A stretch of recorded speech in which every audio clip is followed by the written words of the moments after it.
Hər vaxtınız xeyir əziz abituriyentlər. Gəlin sizlərlə bir yerdə fizikadan qəbul imtahanına düşmüş belə bir sualın izahına baxaq. Şərtdə deyilir ki, səs dalğası sudan havaya keçəndə onun dalğa uzunluğu necə dəyişər? Səsin havada sürəti 350 metr/saniyə, suda sürəti 1400 metr/saniyədir. Bizdən dalğa uzunluğunun necə dəyişdiyini soruşur. Fikir versəz, birinci bizim səs dalğamız su mühitindəymiş, sonra hava mühitinə keçib. Deməli, birinci mühitimiz oldu su, ikinci mühitimiz oldu hava. Birinci mühitdə, yəni sudakı sürəti 1400-dür. Onda yazacağım ki, V1 bərabərdir 1400-ə. İkinci mühitdə havadakı sürətim V2 bərabərdir 350-yə.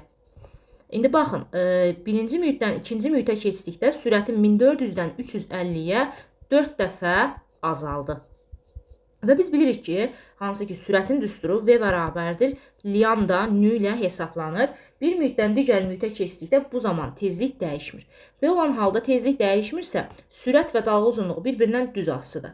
Və gördüyümüz kimi sürət 4 dəfə azalırsa, deməli sənin dalğa uzunluğunda 4 dəfə azalacaq.